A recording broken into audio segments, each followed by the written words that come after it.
Picture this. It is a perfectly normal Tuesday morning. You are drinking your coffee. Maybe you're still in your pajamas.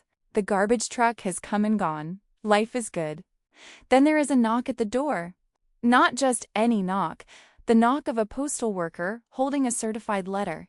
The kind you have to sign for. The kind that makes your stomach drop a little because certified mail is usually serious. Legal notice, a bank issue, something that matters. You sign. You open the envelope. You read it carefully. And then you read it again because surely, you must be misunderstanding something. You are not misunderstanding anything. The letter is from your HOA, specifically. From the self-appointed compliance officer who lives 3 doors down and apparently has nothing better to do than stand at her window with a notepad and a timer. The letter informs you, in very official-sounding language, bolded, caps-locked, with a reference number at the top, that your garbage cans were visible from the street for 18 minutes after the pickup truck left. 18 minutes. 3 minutes over her personal, made-up, not actually in any rule-book threshold of 15 minutes. The fine? $75. Now, before we get into the story, and trust me, the story gets so much better, let us take a moment to appreciate what has happened here. A grown adult, a homeowner, a person with presumably a driver's license and a mortgage, and opinions about things, has spent her morning watching trash cans, timing them, photographing them, and then composing a formal certified letter about the results. This is not a scene from a movie. This is HOA Karen culture. And today we are going 7 stories deep into it. 7 stories, 7 Karens, 7 absolutely jaw-dropping, eyebrow-raising, fist-in-the-desk moments of neighborhood power gone completely off the rails. And here is what every single one of these stories has in common. The Karen thought she was going to win. She had her rulebook. She had her fine schedule. She had her official position, or in some cases, her completely made-up official position. She was ready. She did not win. Not one of them. Not Patricia with her stopwatch. Not Deborah with her flagpole complaints. Not Susan, who called the city on a 9-year-old's lemonade stand. Not Linda, who used the phrase less prosperous in a legal document. Not Carol, with her paint chip binder. Not Beverly and her garden gnome diagram. And certainly not Margaret. Oh, Margaret, who became HOA president and thought that gave her the power to do basically whatever she wanted. Single one of them got exactly what they deserved. Let us get into it. Mark had done everything right when he moved into Maplewood Estates. He researched the neighborhood. He read the HOA documents before signing. He introduced himself to his neighbors. He was the kind of person who waves when you pull into your driveway and actually means it.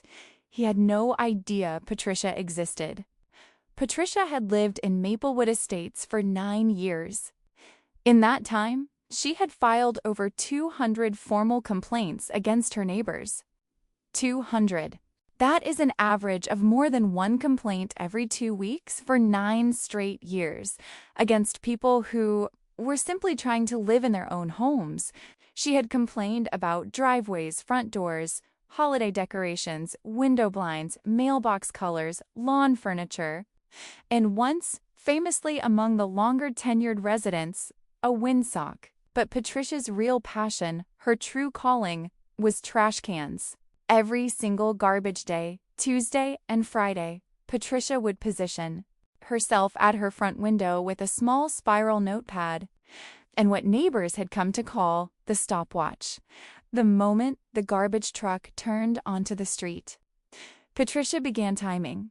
She would note the exact minute the truck passed each house.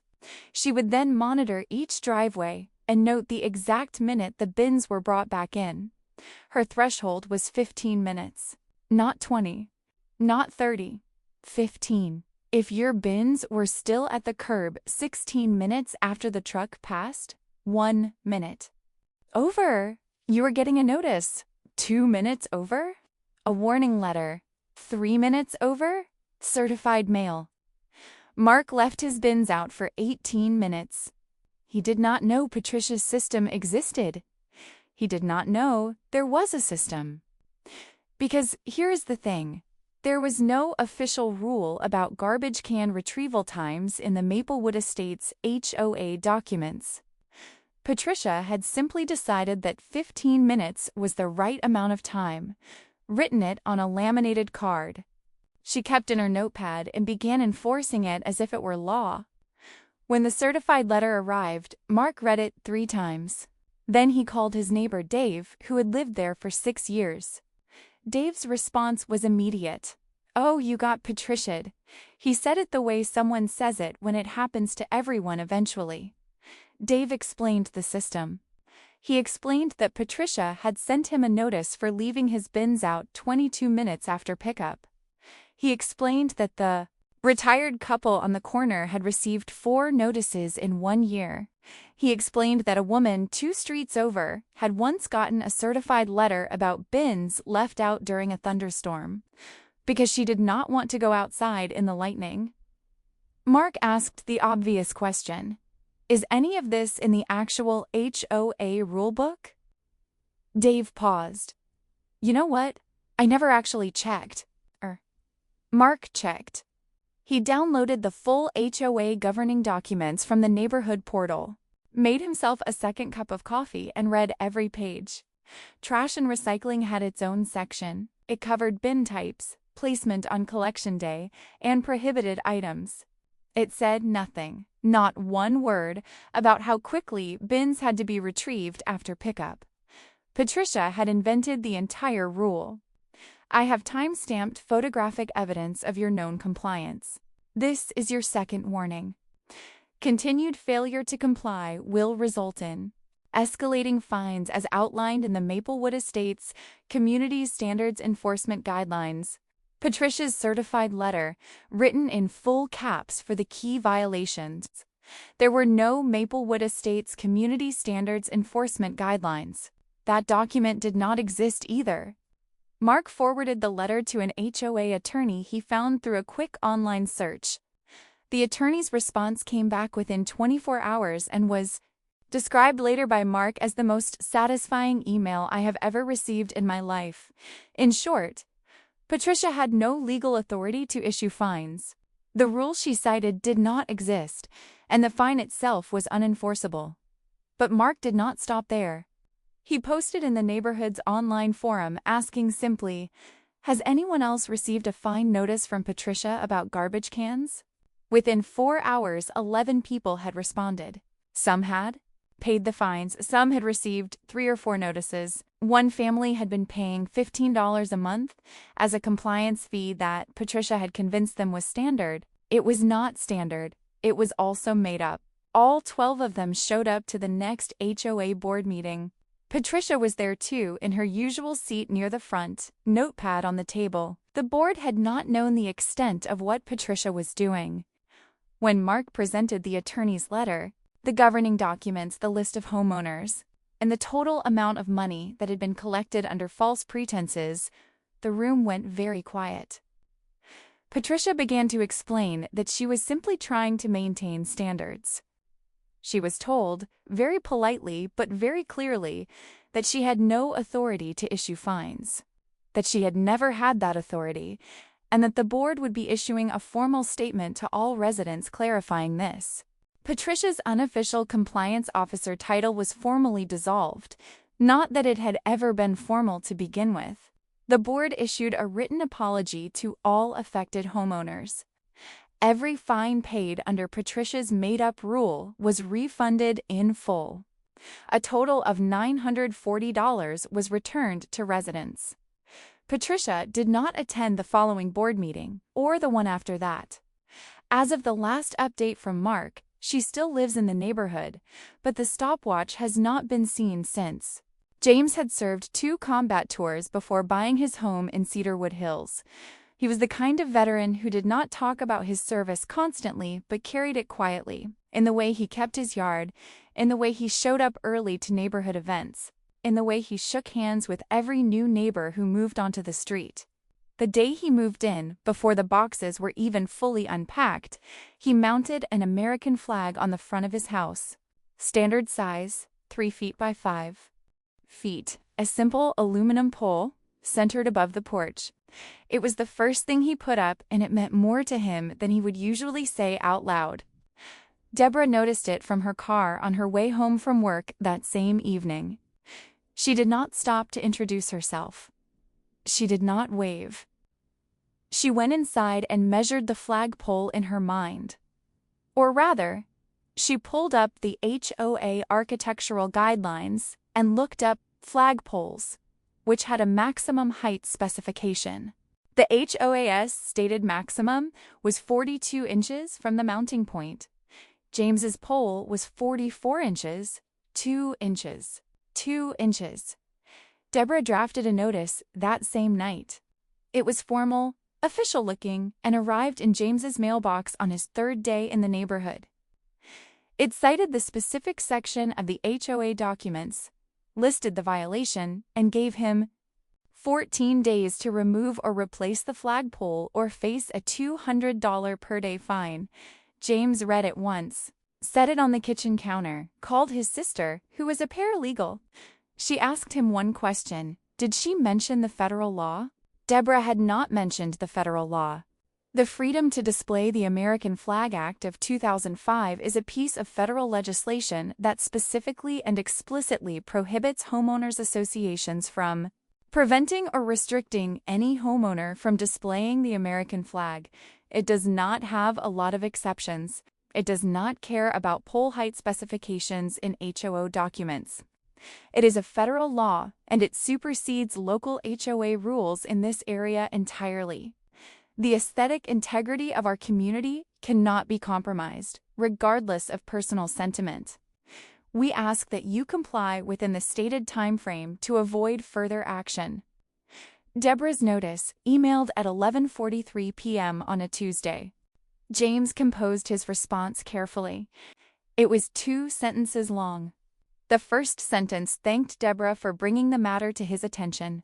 The second sentence was, "Please see the attached federal statute." He attached a PDF of the Freedom to Display the American Flag Act of 2005, highlighted the relevant sections with a yellow marker, and printed "See you at the board meeting" on a sticky note on the cover page. Deborah did not back down. She sent 2 more emails over the following week reiterating the HOAS position. She called an emergency board meeting. She printed copies of the architectural guidelines for every board member. What happened next was not Deborah's plan. A neighbor named Greg, who had been on the street for 12 years and had served in the Navy, posted in the neighborhood Facebook group about what was happening. The post spread. The next morning, it had been shared into 3 local community groups. By the afternoon, a reporter from a regional news station had reached out to James. The story was simple. A combat veteran had been threatened with a $200 a day fine for flying the American flag on his own front porch. In the context of federal law protecting that exact right, the story ran that Friday evening. It was picked up by 2 more stations over the weekend. Deborah's voicemail was full by Saturday morning. The HOA board held an emergency meeting of their own, one Deborah did not call. The board voted unanimously to withdraw the notice, issue a public apology, and update their governing documents to explicitly acknowledge federal flag display rights. The attorney they consulted told them they had no case and significant legal exposure if they pursued the matter. The HOA issued a public statement praising James's service in affirming homeowners' rights to display the American flag. Deborah resigned from the board the following month, citing personal reasons. James's flag remains mounted above his porch. In the weeks after the story aired, 3 of his neighbors put up their own flags. James says the street has never looked better. Emma was 9 years old. She had just finished 3rd grade. Her class had done a unit on entrepreneurship, and her teacher had told the students to try starting something small over the summer to practice what they had learned. Emma decided on a lemonade stand. She and her mother Rachel spent a Friday evening making the lemonade from scratch. real lemons, not the powdered kind. Because Emma had strong opinions about this, she made a sign in purple marker. She found her mother's folding table in the garage. She set up a small jar labeled Tips. College fund, because she had heard her mom say that phrase once and thought it sounded official. On Saturday morning, Emma set up her stand at the end of their driveway. Not on the sidewalk, on the driveway. Their own private driveway, on their own private property, selling lemonade to neighbors who walked by and waved and said things like, "Look at that little entrepreneur," and handed over dollar bills. Susan watched from her window for approximately 20 minutes before she came outside. Susan had never introduced herself to Rachel in the 2 years they had lived on the same street. Her first words to Emma were not "hello" or "that lemonade looks good" or "what a great idea." Her first words were directed at Rachel, standing a few feet away. "You're aware this is a zoning violation, right?" Rachel blinked. "I'm sorry?" Susan explained, in the tone of someone who has rehearsed this, that the HOA prohibited commercial business activity in residential zones, that the stand constituted an unlicensed enterprise, that there were noise and traffic implications, that she had every right to report it to the city. Rachel looked at the stand. Emma was sitting on a lawn chair. There were 3 neighbors waiting politely in a short line. The noise level was approximately that of a quiet backyard. Rachel said, "Susan, she's 9. Susan called the city. I don't make the rules, I just enforce them. If everyone ignored the rules whenever it was convenient for them, we'd have chaos." Susan to Rachel, approximately 40 seconds before a city inspector arrived and politely explained that she was wrong. The city inspector was a man named Dale who had been doing this job for 16 years.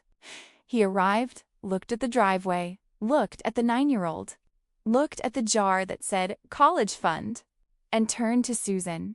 He explained that children's lemonade stands are explicitly exempt from commercial zoning regulations in their state, under a law that had actually been passed specifically because of situations like this one.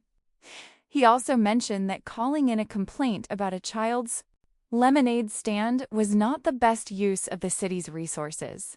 He said this last part quietly but clearly. Susan said she would be checking with her own attorney. Rachel posted in the neighborhood Facebook group that evening. She was not dramatic about it. She simply described what had happened with some gentle humor and said that Emma had been really excited about her stand and they would be doing it again next Saturday. The response was not what Susan anticipated. Within a few hours, over 40 neighbors had commented. Several people organized what they called a lemonade stand support Saturday. They showed up the following weekend with lawn chairs and dollar bills and reusable cups. Parents brought their own kids. A neighbor 2 streets over who made cookies brought a full tray to sell alongside Emma's lemonade. Someone hung a banner. A local news crew who had seen the Facebook post after it was shared into a community news group showed up with a camera. Emma was interviewed. She was articulate and charming and talked about saving for college with the kind of confidence that made every adult in the vicinity feel genuinely moved. Emma made $340 that day. Susan was mentioned in the news segment, not by name, as a neighbor who called city authorities over the stand. The segment aired on the 6 o'clock news. It was warm and funny and ended with Emma counting her money. Emma's college fund is off to an excellent start.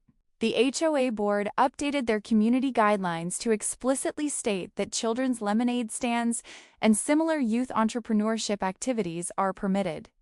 Susan sold her house 8 months later and moved to a different neighborhood. No lemonade stands are reported to have been affected at her new location yet. David was an engineer. This is relevant because when David decided to install solar panels on his roof, he did not simply call a contractor and schedule an installation. He researched the process thoroughly. He downloaded the HOA's Architectural Review Guidelines. He completed the application correctly. He included diagrams. He submitted everything 32 days before his planned installation date to allow for the required 30-day review window. He did everything exactly right. Linda was the chair of the Architectural Review Committee, a position she had held for 4 years and which she took extremely seriously. Her committee reviewed requests for exterior modifications, additions, paint colors, fence installations, that sort of thing. Most applications were approved within a week. A few required follow-up questions. David's application sat on her desk for 28 days before she responded. The response was a denial letter. 1 page. Official letterhead. Linda's signature at the bottom. The reason for denial was listed as follows, and we are quoting directly from the letter here. The reflective surface of solar panels may negatively impact the visual harmony of Willow Creek Estates and could make adjacent properties appear less prosperous. Less prosperous. Those words. In an official document. Signed by a person with her full name on it. David read the letter at his kitchen table and then read it again. He was not angry yet. He was something closer to fascinated. He took a photo of the denial letter. He sent it to his wife. He sent it to his brother. His brother sent back a string of question marks. Less prosperous. Linda M., in an official legal document, about solar panels, in the year of our Lord. David made an appointment with a real estate and HOA attorney. The attorney read the denial letter and then asked David to read back the specific language about adjacent properties appearing less prosperous. The attorney then explained, in a tone that suggested he had been waiting years to use this exact knowledge, that David's state had passed a Solar Rights Act specifically to prevent this type of HOA interference. The Solar Rights Act prohibited HOAs from denying solar installations based on aesthetic objections. It was not vague about this. It was a direct, clear piece of legislation that said, you cannot block solar panels because you think they look bad, period. David resubmitted his application. This time, he attached a printed copy of the Solar Rights Act, highlighted the relevant sections in yellow, and included a short cover letter noting that the previous denial appeared to conflict with state law. Linda denied it again. The second denial letter cited unresolved concerns about light reflection and neighborhood character. It did not acknowledge the Solar Rights Act at all. David filed a formal complaint with the state Attorney General's office and retained the attorney to pursue legal fees under a provision in the Solar Rights Act that allowed for recovery of costs when an HOA was found to have wrongfully denied an application. The HOA's own attorney reviewed the situation. He then had what was reportedly a very uncomfortable conversation with Linda, and the full board explaining that the denial was legally indefensible, that the state's position on solar rights was unambiguous, and that continuing to fight this would result in the HOA paying not only David's legal fees, but potentially facing additional regulatory penalties. The HLO settled out of court within 45 days. David's solar panels were installed. The HOA paid his legal fees in full, $4,200. Linda resigned from the Architectural Review Committee. She told neighbors it was to spend more time with her family. 3 other homeowners on David Street filed solar installation applications the following month. All 3 were approved within a week. The Nguyen family had lived in Pinehurst Grove for 6 years.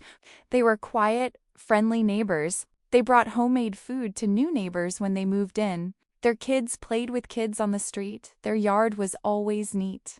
By any reasonable measure, they were model residents of the kind every neighborhood is lucky to have. When they decided to repaint their shutters, they went through the full process. They submitted color samples to the HOA's approval committee along with a completed application form. They received written approval. They hired a licensed contractor from the HOA's approved vendor list. The color was Sherwin-Williams SW7036, which goes by the name Accessible Beige. It was, at the time of their application, being used on the shutters of 3 other homes in the neighborhood. They did everything correctly. every single step. By the book, no shortcuts. Carol had a different opinion. Carol had moved into Pinehurst Grove 2 years prior and had immediately become very interested in the neighborhood's color palette. She had purchased a professional paint chip reference binder, the kind that paint stores use, and had spent what neighbors estimated to be several weekends walking the neighborhood, photographing homes and cross-referencing their exterior colors against approved samples. She had created a spreadsheet. She had a filing system. 2 days after the Nunez shutters were painted, Carol knocked on their door. She had the binder under her arm. She opened it to a tabbed section labeled Base Adjacent Tones and pointed to a chip. She then gestured at the freshly painted shutters. She explained that the Nunez beige was reading warmer than the approved tone and therefore constituted a color violation. The Nunez were polite. They showed Carol their written approval letter. Carol said the approval letter did not account for how the color would look in direct sunlight versus shade. The Nunez pointed out that the approval committee had seen the physical sample and approved it. Carol said she felt the committee had made an error in judgment. She filed 14 official complaints with the HOA board over the following 3 weeks. 14. Each one cited the same violation in slightly different language. She began doing daily drive-bys and photographing the shutters at different times of day, presumably to document the light conditions. She sent the board an email every morning. Carol's emails to the board are reported to have averaged 600 words each, included attached photographs, and consistently referenced her binder as the definitive color compliance resource for this community. She had named her binder. The HOA board, exhausted and frankly, a little concerned, decided the only way to end this was to hire a professional paint consultant to issue an independent opinion. They retained a certified color consultant who specialized in residential exterior assessments. The consultant visited the neighborhood, reviewed the Nunez home, examined the binder, and prepared a written report. The report confirmed that the Nunez shutter color was within the approved palette. It also noted, and this is the part that makes the story, that 2 other homes in the neighborhood that Carol had never complained about were measurably warmer in tone than the Nunez shutters. The board shared these findings with Carol at a formal meeting. They also shared the total cost of the consultant's fee, which had been necessary entirely because of the volume of Carol's complaints, $850. The Nunez were formally and publicly vindicated. The HOA sent Carol a written notice requesting she ceased filing complaints about the Nunez property. The board adopted a new policy limiting any single homeowner to 2 complaints per month and requiring a cooling-off period before repeat complaints about the same property. Carol's binder has not been referenced in any official HOA communication since. The Nunez repainted their front door the following spring, with full approval, in a lovely shade of navy blue. Tom was the kind of neighbor everyone should have. He had lived in Pinebrook Commons for 11 years. In that time, he had not received a single HOA notice. He showed up to neighborhood cleanup days. He knew everyone's names, the adults, the kids, and most of the dogs. He kept his lawn looking like a golf course. For his birthday in June, his daughter Emily gave him a garden gnome. It was about 14 inches tall, painted in bright colors, with a red hat and a cheerful expression. Tom named him Gerald. He placed Gerald next to the front walkway, slightly to the left of the hydrangeas, facing the street so visitors could see his face. Beverly saw Gerald from the street during her morning walk. Beverly was retired and had been, by her own description, very involved in community standards for the 7 years she had lived in Pinebrook Commons. She had strong opinions about exterior aesthetics, and she had come to view the neighborhood as something of a personal project. Gerald, 14 inches of painted ceramic, smiling from beside Tom's hydrangeas, did not meet her standards. Her specific concern, which she articulated in a hand-delivered note to Tom the following day, was that Gerald was facing outward toward the street.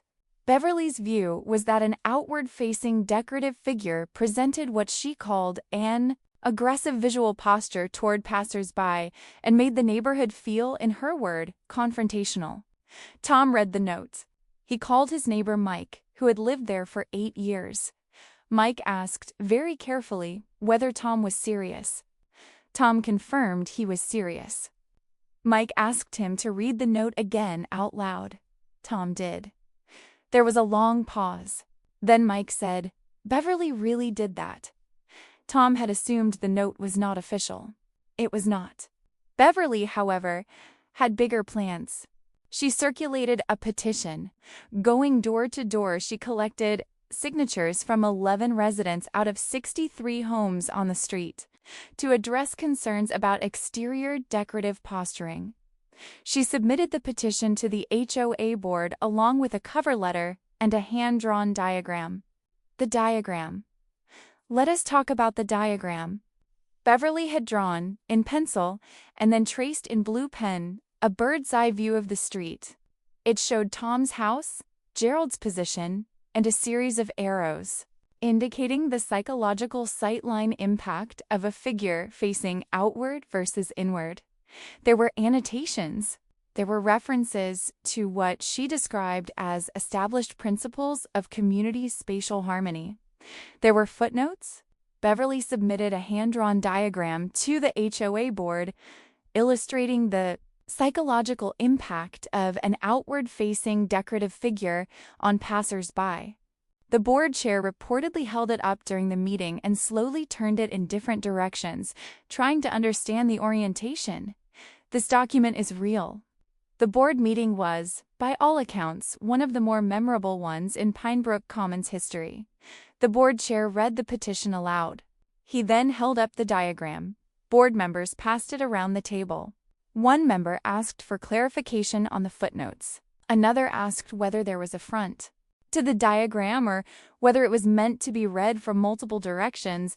The board voted 5-0 to take no action. This was the correct vote. The HOA's attorney drafted a brief note to Beverly clarifying that garden ornament orientation fell entirely outside the scope of HOA governing documents and was not a matter the board had any authority to regulate. The attorney later told a colleague that it was the most unusual letter he had written in 22 years of HOA law. Tom, who had watched the entire situation unfold with a combination of disbelief and genuine delight, purchased a second gnome. He named her Geraldine. He placed her beside Gerald, facing outward. They are still there. Gerald and Geraldine remain at their posts, facing the street with cheerful determination. Tom received handwritten apology notes from 4 of the 5 board members.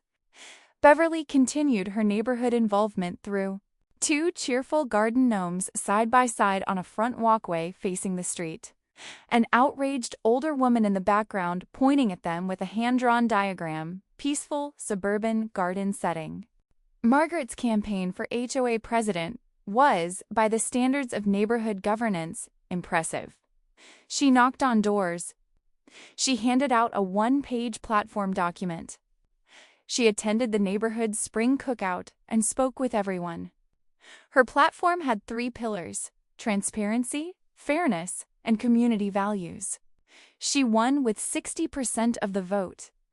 People were genuinely excited. The first 3 months were fine. Margaret ran efficient meetings. She responded to emails quickly. She got a pothole on the main street repaired by following up with the city, something previous boards had failed to do. Residents felt like things were finally being handled. Then, month 4 happened. In month 4, Margaret rewrote the fine schedule. The previous schedule had been modest, small fines for genuine violations, with a grace period for first-time issues. Margaret's new schedule tripled the base fines and removed the grace period. It was presented to residents as an administrative update, not a policy change requiring a vote. In month 5, Margaret created what she called the Rapid Response Enforcement Team. This was herself and 2 friends, Janet and Rhonda, who had been given, according to Margaret, the authority to issue on the spot fines when they observed violations during their regular walks through the neighborhood.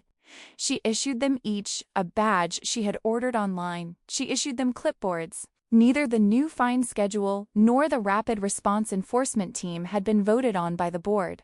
Neither had been presented to residents for comment. Margaret had simply decided these things would happen and made them happen. In month 6, the pattern became clear to anyone paying close attention. Margaret was using her enforcement powers selectively. Neighbors who had supported her campaign had their renovation applications approved within days. Neighbors who were known to have voted for her opponent found their applications sitting unreviewed for months, with no response to follow-up emails. One neighbor in particular, a single mother named Carrie who worked 2 jobs and was raising 2 kids on her own, became a primary target. Over 6 weeks, Janet and Rhonda visited Carrie's property 8 times and issued fines for a recycling bin visible from the street on a non-collection day, a garden hose left on the front step, a guest vehicle parked in the driveway for more than 48 hours, a porch light that was reportedly incorrect wattage, and several others. Total fines issued to Carrie over 6 weeks, $1,800. Carrie could not afford an attorney. She paid what she could and fell behind on the rest. The HOA began sending her collection notices. I was elected to protect this community. Protecting it sometimes means making decisions that aren't popular. My job is not to be liked. My job is to uphold the standards that make Sunridge Heights the kind of neighborhood people are proud to live in. Margaret, at the 6-month board meeting, approximately 3 minutes before Frank stood up. Frank was 61 years old, recently retired, and had worked for 32 years as a paralegal. He had moved to Sunridge Heights 4 years ago and had been a quiet, pleasant presence. He volunteered at the community garden. He organized the annual holiday light contest. He knew everyone by name. Frank had also, for the past 5 months, been quietly documenting everything Margaret was doing. He had a folder, then 2 folders, then a binder with tabs. He copied every email sent to residents. He had attended every board meeting and taken detailed notes. He had photographed the notices issued to Carrie and 6 other targeted neighbors.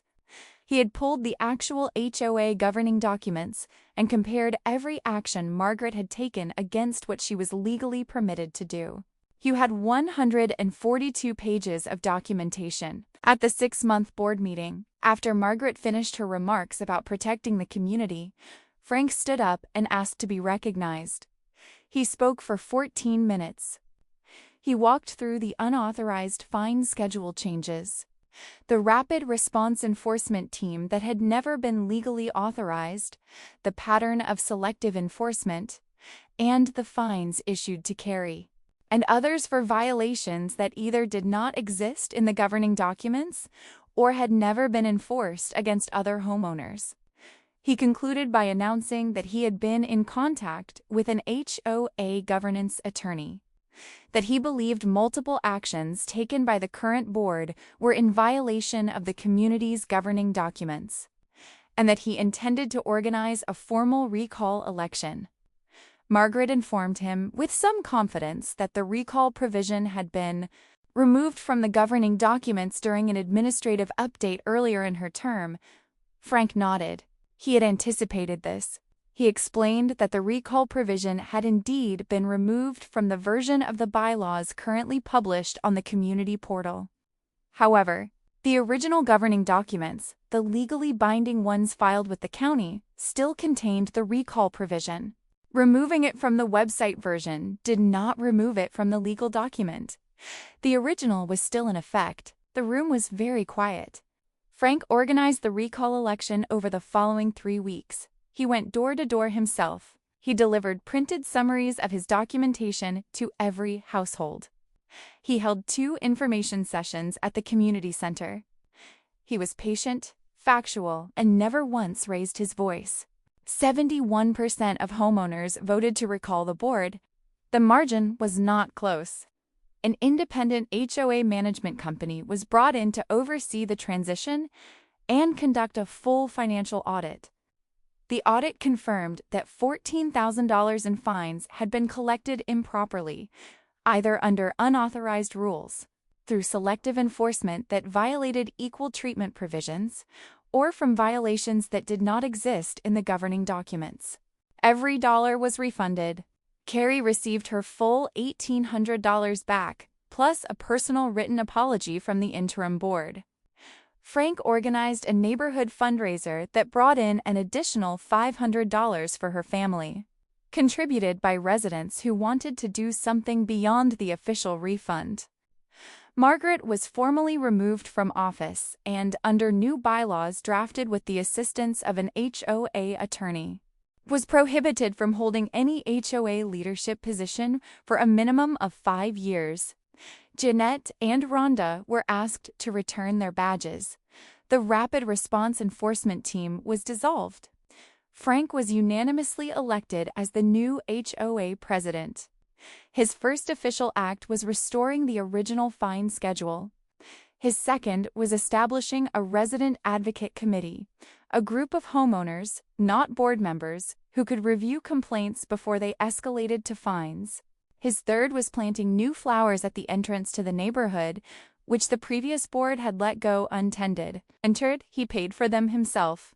Sunridge Heights has not had an HOA controversy since.